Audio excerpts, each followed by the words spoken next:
There are two issues here. The Commissioner Short's recommendations and President Mahama's speculation, allegation, conjecture. So let me first deal with what President Mahama said. He says that government is training some people, party people, to possibly use them for rigging. NDC has gone to town with it. So let's look at the history. 2016, President Mahama lost to Nanado, almost 1 million votes. NDC from 92 to 2016, altogether, has had the privilege of serving this country 16 years. MPP, 8 years, and this our third term, I should put it. Recently, former President Rawlings made it clear to all Ghanaians and his own party people that President Mahama knows he's losing the 2020 election and he's only putting himself up for 2024. He made it clear when he was addressing the cadres. The NPP came into office with a promise, and that promise was well enshrined in its manifesto.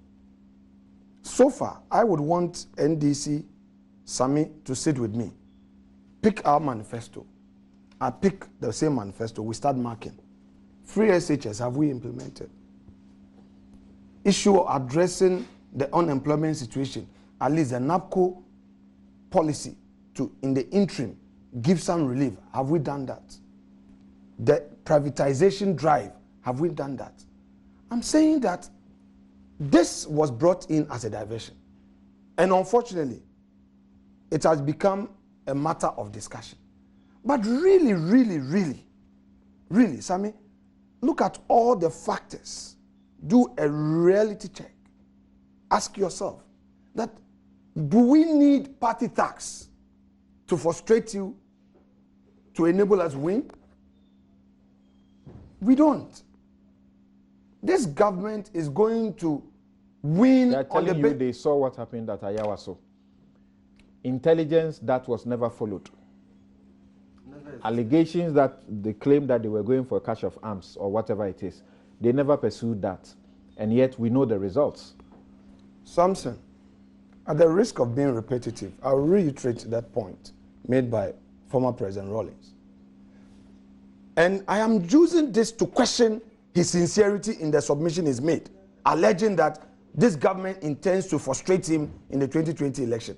The founder of the party has told you that you know you are going to lose and that you only did this to capture leadership for 2024. You've not answered that. None of you. You asking?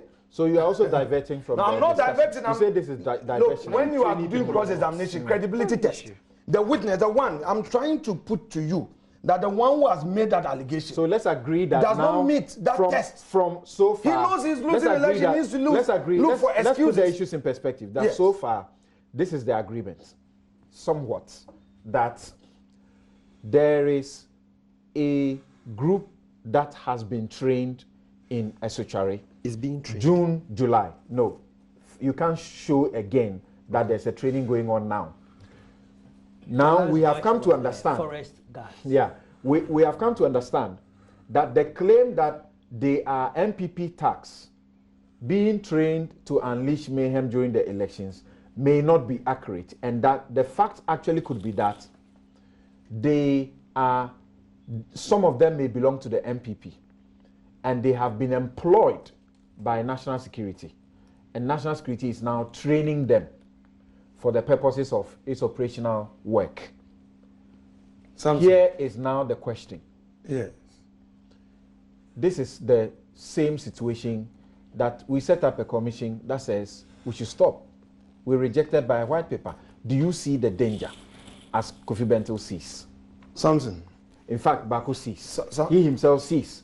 But of course, the politics will not allow you guys to deal with the issue in a certain way. You always this is blackmail. Yes, go. Together. This is blackmail. We are nothing like blackmail. Yes. Okay, so we need to exhaust discussions on the allegations made by President Mahama. And let's underline it. that people are being trained for the purposes of unleashing violence, frustrating the elections, and rigging it.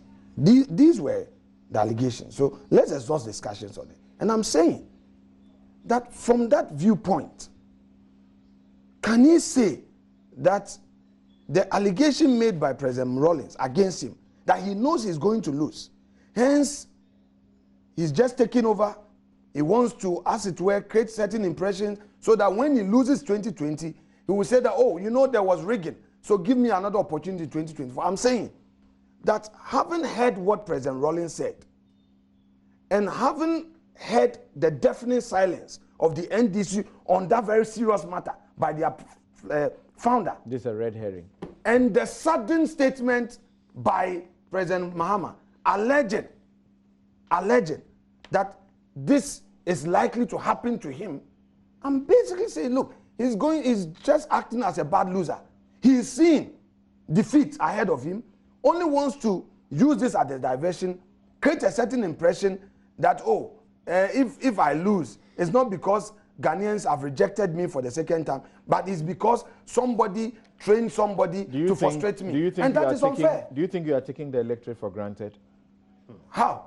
You are taking them as unintelligent at this point? Please, with respect, if that question should rather go to the NDC. Because if the NDC says that, you are this supposed government, to answer this question. I am saying, and you are leaving it to say that because the NPP, you beat the NDC in elections without using a we don't need them. All I'm saying is that we don't need something. Please, we will come to Ayawaso. I am making a point, and you should also be fair in agreeing to the point that I've made. Okay. You were in this country. I use Ayawaso to ask you the question. Sorry. No. Can I? You see, this is a very serious issue. You were here. Because you know the first topic. You were here 2 weeks ago. I'm just sorry. You were here. You were in this country 2 weeks ago. You heard what President Rawlings said. You again so have you are heard. still there. You are not moving.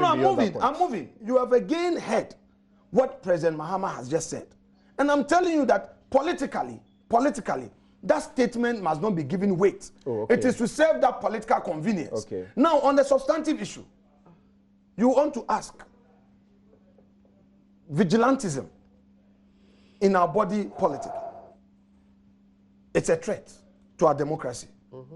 And as a result, you and I know, even before Commissioner Short finished his work, government took steps in ensuring that we had an enactment in place. You recall in the State of the Nation address, Mr. President urged the political parties to sit together to find a way of dealing with this. Considering the fact that it happened at Asawase, it happened at wherever, Chiripone, and other places. And of course, the issue about Ayawaso West Wugon, we saw it we saw the videos, we saw pictures.